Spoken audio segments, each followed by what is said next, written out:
ఆచి చికెన్ మసాలా.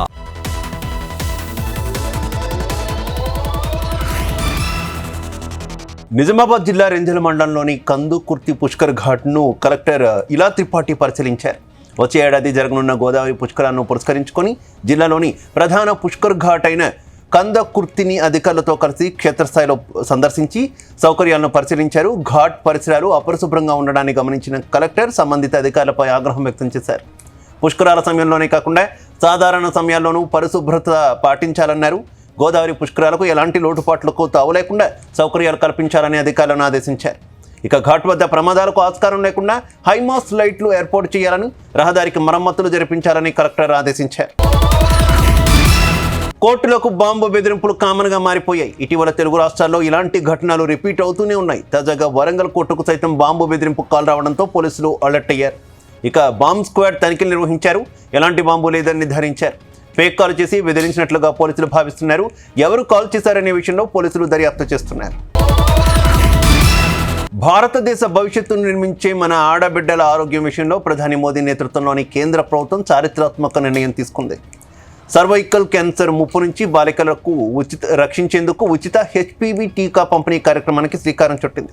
ఈ మేరకు కేంద్ర మంత్రి కిషన్ రెడ్డి ట్వీట్ చేశారు. రాబోయే తరాలను ప్రాణాంతక వ్యాధుల నుంచి కాపాడుతున్న మోదీ నాయకత్వానికి ఆయన ధన్యవాదాలు తెలిపారు.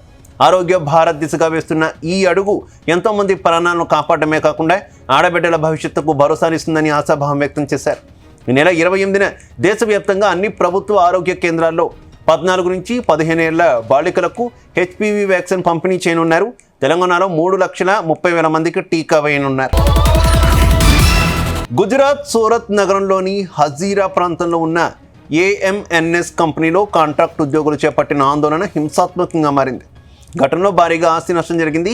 కంపెనీకి చెందిన వాహనాలను ఆందోళనకారులు ధ్వంసం చేశారు. పరిస్థితిని అదుపులోకి తెచ్చేందుకు సుమారు 35 టియర్ గ్యాస్ షెల్లు ప్రయోగించారు పోలీసులు. ఘటనలో దాదాపు 20 మంది వ్యక్తులను అరెస్ట్ చేశారు. పలువురు పోలీసు సిబ్బందికి సైతం గాయాలయ్యాయి. ఉద్యోగుల వేతనాల పెంపు సహా పలు డిమాండ్లతో ఉద్యోగులు ఆందోళన బాటపట్టారు. ఇక ఘటనపై పోలీసులు కేసు నమోదు చేసి దర్యాప్తు చేస్తున్నారు. హైదరాబాద్ మినిస్టర్ క్వార్టర్స్లో మంత్రి పొన్నం ప్రభాకర్తో ప్రొఫెసర్ కోదండరాం తెలంగాణ ఉద్యమకారులు సమావేశమయ్యారు. ప్రజాప్రభుత్వంలో తెలంగాణ ఉద్యమకారుల హామీలు నెరవేర్చడానికి ప్రభుత్వం సానుకూలంగా ఉందని మంత్రి పొన్నం ప్రభాకర్ అన్నారు. తెలంగాణ ఉద్యమకారులకు ఇచ్చిన హామీలు నెరవేర్చడానికి త్వరలో ప్రభుత్వం కమిటీ ఏర్పాటు చేయబోతుందన్నారు. కమిటీకి సంబంధించిన విధి విధానాలు, ఉద్యమకారుల హామీలు తదితర అంశాలపై మంత్రితో కోదండరాం ఉద్యమకారులు చర్చించారు. త్వరలో సీఎం రేవంత్ రెడ్డితో ఉద్యమకారులు సమావేశం ఏర్పాటు చేస్తామని చెప్పారు. బీజేపీ తెలంగాణ రాష్ట్ర అధ్యక్షుడు రామచంద్రరావు ఆధ్వర్యంలో మూసీ గోసా బీజేపీ భరోసా పరామర్శ యాత్ర నిర్వహించారు. మూసీ పరివాహక ప్రాంతంలోని గంధంగూడ, విఘ్నేశ్వర కాలనీ, కేకే కాలనీ ప్రాంతాల్లో ఆయన పర్యటించారు. మధు పార్క్ రిడ్జ్ అపార్ట్మెంట్ వాసులతో మాట్లాడారు. ఇళ్లను కోల్పోతామన్న భయంతో ఉన్న కుటుంబాలను పరామర్శిస్తూ వారికి బీజేపీ అండగా ఉంటుందని భరోసా ఇచ్చారు. మూసీ శుద్ధి పేరుతో పేద ప్రజల ఇళ్లను కూల్చివేయడం అన్యాయమని, అభివృద్ధి ప్రజల కన్నీళ్లపై నిర్మించకూడదన్నారు. బాధితులకు న్యాయం జరిగే వరకు పోరాటం కొనసాగుతుందని స్పష్టం చేశారు. ఫ్రాన్స్ అబ్బాయి యానం అమ్మాయి వివాహ బంధంతో ఒకటయ్యారు. యానంకు చెందిన అనిత అనూష ఫ్రాన్స్ దేశంలో డేటా ఇంజనీర్గా పనిచేస్తున్నారు.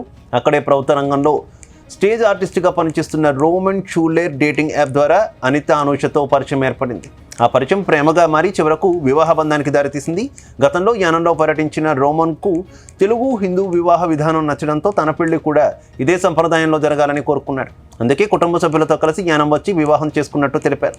వివాహానికి ఫ్రాన్స్ దేశం నుంచి సుమారు 45 మంది అతిథులు వచ్చారు. నెల్లూరు జిల్లా బోగోలు మండలం కొండబెట్రగుంటలో శ్రీ వెంకటేశ్వర స్వామి బ్రహ్మోత్సవాలు ఘనంగా ప్రారంభమయ్యాయి. బ్రహ్మోత్సవాల్లో మొదటి రోజు నిర్వహించిన గిరి ప్రదక్షిణకు భక్తులు వేలాదిగా తరలివచ్చారు.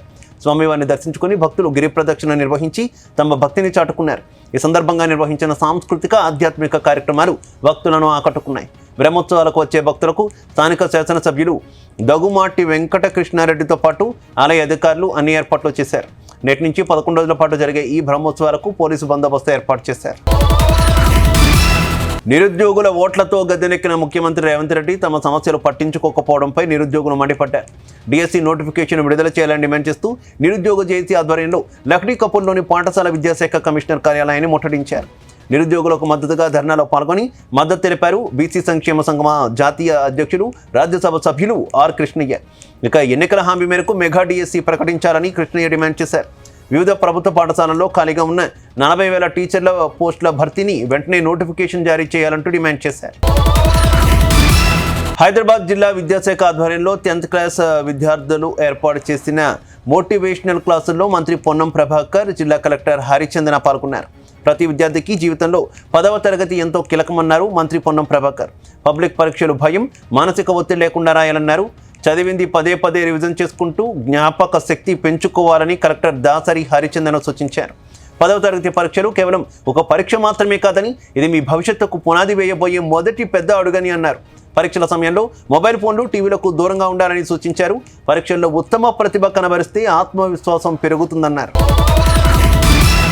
ఆంధ్రప్రదేశ్ రాజధాని అమరావతిలోని డీజీపీ కార్యాలయంలో ఆపరేషన్ చిన్నారి తల్లి పోస్టును ఆవిష్కరించారు డీజీపీ హరీష్ కుమార్ గుప్తా. రాష్ట్ర వ్యాప్తంగా ఆపరేషన్ చిన్నారి తల్లి ప్రత్యేక డ్రైవ్ ప్రారంభిస్తున్నట్టు ఆయన తెలిపారు. చిన్నారులపై లైంగిక నేరాల నివారణ లక్ష్యంగా ఈ డ్రైవ్ నిర్వహించబోతున్నామన్నారు. డ్రైవ్లో పోక్సో కేసుల్లో 0 పెండెన్సీ, అలాగే 60 రోజుల్లో ఛార్జ్షీట్లు, స్పీడ్ ట్రయల్ మానిటరింగ్ ద్వారా శిక్షల శాతం పెంపు వంటి అంశాలు ఉంటాయన్నారు. తరచూ లైంగిక నేరాలకు పాల్పడే వారిపై సెక్సువల్ అఫెండర్స్ షీట్స్ నమోదు చేస్తామన్నారు. పాఠశాలలు, అంగన్వాడీలు, హాస్టళ్లలో గుడ్ టచ్, బ్యాడ్ టచ్లపై అవగాహన కార్యక్రమాలు నిర్వహిస్తామన్నారు. ఆంధ్రప్రదేశ్ రాజధాని అమరావతిలోని ఇందిరాగాంధీ మున్సిపల్ స్టేడియంలో ఎమ్మెల్యే, ఎమ్మెల్సీల ఆటల పోటీలు 3వ రోజు కొనసాగాయి. ఆటల పోటీలో ప్రజాప్రతినిధులు ఉత్సాహంగా పాల్గొన్నారు. మొదటిగా జావెలిన్ త్రో విసిరి ఆటలను మొదలుపెట్టిన స్పీకర్ అయ్యన్నపాత్రుడు, ఇక పోటీలో హోంమంత్రి అనిత, ఎమ్మెల్యే, ఎమ్మెల్సీలు పాల్గొని ఉత్సాహంగా గడిపారు. ఆటల పోటీల్లో అందరూ పాల్గొనాలని ఈ సందర్భంగా నేతలు పిలుపునిచ్చారు. కామారెడ్డి జిల్లా బాన్సువాడ మండలం హవాజ్పల్లిలో అంగన్వాడీ భవనం శిథిలావస్థకు చేరింది. దాంతో కొన్ని రోజులుగా అక్కడ పిల్లలకు తరగతులు నిర్వహించడం లేదు. ప్రస్తుతం అంగన్వాడీ సెంటర్కు వచ్చే గర్భిణీలు, బాలింతలు టీచర్ ఇంటి వద్దకే వస్తున్నారు. పిల్లలకు కూడా టీచర్ ఇంటి వద్దనే తరగతులు నిర్వహిస్తున్నారు. అంగన్వాడీ సెంటర్లో కిటికీలు, తలుపులు చెదలపట్టి ఊడిపోయాయి. తాత్కాలికంగా తలుపులకు, కిటికీలకు రేకులు బిగించి కొన్ని రోజులు పిల్లలకు తరగతులు కొనసాగించారు. ఇక సాగు భూములు అంగన్వాడీ సెంటర్కు దగ్గరలోనే ఉండడంతో అక్కడ క్రిమికీటకాలు వచ్చే ప్రమాదాలు జరిగే అవకాశం ఎక్కువగా ఉందని తల్లిదండ్రులు ఆవేదన వ్యక్తం చేస్తున్నారు. వెంటనే ప్రభుత్వం స్పందించి అంగన్వాడీ సెంటర్ భవనానికి మరమ్మతులు నిర్వహించాలని స్థానికులు కోరుతున్నారు. బోధనపట్నంలోని ప్రభుత్వ జూనియర్ కళాశాలలో కొనసాగుతున్న ఇంటర్మీడియట్ పరీక్షా కేంద్రాన్ని కలెక్టర్ ఇలా త్రిపాఠి గురువారం ఆకస్మికంగా తనిఖీ చేశారు. పరీక్షల నిర్వహణ తీరును నిశితంగా పరిశీలించారు. గురువారం ఇంటర్ సెకండ్ ఇయర్ పరీక్ష కొనసాగగా విద్యార్థుల హాజరు గురించి కలెక్టర్ ఆరా తీశారు.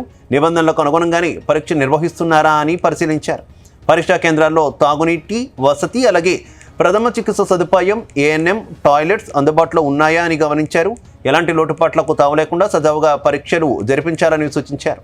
పరీక్ష పూర్తయిన వెంటనే ఆన్సర్ షీట్స్కు తగిన పోలీసు బందోబస్తు మధ్య నిర్దేశిత కేంద్రాలకు తరలించాలని సూచించారు. పసుపు కొనుగోళ్లలో జాప్యం జరుగుతుందంటూ పసుపు రైతులు గురువారం నిజామాబాద్ మార్కెట్ కమిటీ కార్యాలయాన్ని ముట్టడించారు. సాఫ్ట్వేర్ అప్డేట్ పేరుతో 2 రోజులుగా మార్కెట్లో క్రయ విక్రయాలు జరపట్లేదని రైతులు ఆందోళన వ్యక్తం చేశారు. పసుపు రాసుల వద్ద కొన్ని రోజులుగా రైతులు పడిగాపులు కాస్తున్నారు. ఈనామ్ సర్వర్ డౌన్ కారణంగానే ఈ పరిస్థితి ఏర్పడిందని రైతులు తెలిపారు. కొనుగోలులో జాప్యంతో అధికారుల తీరుపై రైతులు ఆగ్రహం వ్యక్తం చేశారు. అధికారులకు వ్యతిరేకంగా నినాదాలు చేశారు. అనవసరంగా కాలయాపన చేస్తున్నారని, అధికారుల నిర్లక్ష్యం కారణంగా తాము యార్డ్లోనే పడిగాపులు కాస్తున్నామంటూ మండిపడ్డారు. పోలీసులు సంఘటనా స్థలానికి చేరుకొని రైతులను సముదాయించారు. రాష్ట్ర ఎక్సైజ్, పర్యాటక, సాంస్కృతిక శాఖ జిల్లా ఇన్ఛార్జ్ మంత్రి జూపల్లి కృష్ణారావు నేడు ఆదిలాబాద్ జిల్లాలో పర్యటించారు. జిల్లాలోని భీంపూర్, బోరజ్ మండలాల పరిధిలో గల హట్టిఘాట్ పంప్ హౌస్, అలాగే చనాక, కొరాట బ్యారేజెస్ ప్రాంతాలను ఏరియల్ సర్వే ద్వారా పరిశీలించారు. అనంతరం హట్టిఘాట్ పంప్ హౌస్ వద్ద క్షేత్రస్థాయిలో పర్యటించి ప్రాజెక్ట్ పనుల పురోగతిని సమీక్షించారు.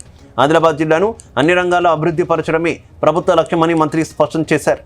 ఇక పెండింగ్లో ఉన్న సాగునీటి ప్రాజెక్టులను త్వరితగతిన పూర్తి చేసి రైతులకు సమృద్ధిగా సాగునీరు అందించేందుకు ప్రభుత్వం కట్టుబడి ఉందన్నారు. మహబూబాబాద్ జిల్లా తొర్రూరు మున్సిపాలిటీ చైర్మన్గా తూనం శ్రవణ్, వైస్ చైర్మన్గా రజని బాధ్యతలు స్వీకరించారు. కార్యక్రమానికి ముఖ్య అతిథులుగా MP Kadiyam Kavya, MLA Yashaswini Reddy, TPCC vice president Jhansi Reddy పాల్గొన్నారు. మున్సిపాలిటీని అభివృద్ధి పందాలో నడిపించడమే లక్ష్యంగా చేస్తామని నేతలు తెలిపారు. ఇక పార్టీలకు అతీతంగా ప్రతి వార్డు డెవలప్మెంట్కు సహకరిస్తామని అన్నారు. రాష్ట్రంలోనే తొర్రూరును ఆదర్శ మున్సిపాలిటీగా తీర్చిదిద్దుతామని అన్నారు. ఈ సందర్భంగా బాధ్యతలు స్వీకరించిన చైర్మన్, వైస్ చైర్మన్, కౌన్సిలర్లకు వారు శుభాకాంక్షలు తెలిపారు. జయశంకర్ భూపాలపల్లి జిల్లా రేగొండ మండలం కొడవటంచలో శ్రీ లక్ష్మీ నరసింహస్వామి వారి బ్రహ్మోత్సవాలు అట్టహాసంగా ప్రారంభమయ్యాయి. నేటి నుంచి మార్చి 5 వరకు 8 రోజుల పాటు అంగరంగ వైభవంగా జరగనున్నాయి. ఇక ఉత్సవాన్ని పురస్కరించుకొని ఆలయాన్ని సర్వాంగ సుందరంగా ముస్తాబు చేశారు. బ్రహ్మోత్సవాల్లో భాగంగా స్వామివారిని దర్శించుకొని సూర్యవాహన సేవలో పాల్గొన్నారు స్థానిక ఎమ్మెల్యే గంట సత్యనారాయణరావు. ఇక భక్తులకు ఎలాంటి అసౌకర్యాలు కలగకుండా అన్ని ఏర్పాట్లు చేశారు. ఇక స్వామివారి కళ్యాణం శుక్రవారం కన్నుల పండుగగా నిర్వహించనున్నట్టు తెలిపారు. రాజకీయాలకు అతీతంగా ఆలయ అభివృద్ధిలో అందరూ భాగస్వాములు కావాలని పిలుపునిచ్చారు. రహదారి భద్రతా వారోత్సవాల్లో భాగంగా మహబూబాబాద్ జిల్లా కేంద్రంలో అరైవ్ అలైవ్ కార్యక్రమం నిర్వహించారు. సిఐ మహేందర్ రెడ్డి ఆధ్వర్యంలో లారీ అలాగే డీసీఎం ఆటో డ్రైవర్లకు కంటి పరీక్షలు చేయించారు. రాష్ట్ర ప్రభుత్వం పోలీస్ శాఖ ద్వారా నిర్వహిస్తున్న అరైవ్ కార్యక్రమం ట్రాఫిక్లో ప్రయాణించే ప్రతి ఒక్కరికి మేలు కలుగుతుందని సిఐ అన్నారు. కంటి చూపు మంచిగా ఉంటే ప్రమాదాలు జరిగే ఆస్కారం ఉండదని, ట్రాఫిక్లో ప్రయాణించే వారు ఎల్లప్పుడూ అప్రమత్తంగా ఉండాలని సూచించారు.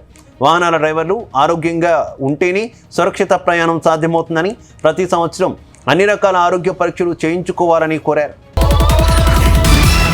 జూబ్లీహిల్స్లో భారీ అగ్ని ప్రమాదం జరిగింది. రోడ్ నెంబర్ 36లోని మంగళగౌరి షోరూంలో మంటలు చెలరేగాయి. ఇక మంటలు పెద్ద ఎత్తున ఎగిసిపడడంతో స్థానికులు భయాందోళనకు గురయ్యారు. ప్రమాద సమయంలో దుకాణంలో ఎవరూ లేకపోవడంతో ప్రాణ నష్టం తప్పింది. ఘటనా స్థలానికి చేరుకున్న ఫైర్ సిబ్బంది 3 ఫైర్ ఇంజన్లతో మంటలు అదుపు చేశారు. భారీగా మంటలు చెలరేగడంతో చుట్టుపక్కల పొగ కమ్ముకుంది. ఇక విలువైన వస్త్రాలు అగ్నికి ఆహుతయ్యాయని దుకాణ యజమాని వాపోయారు.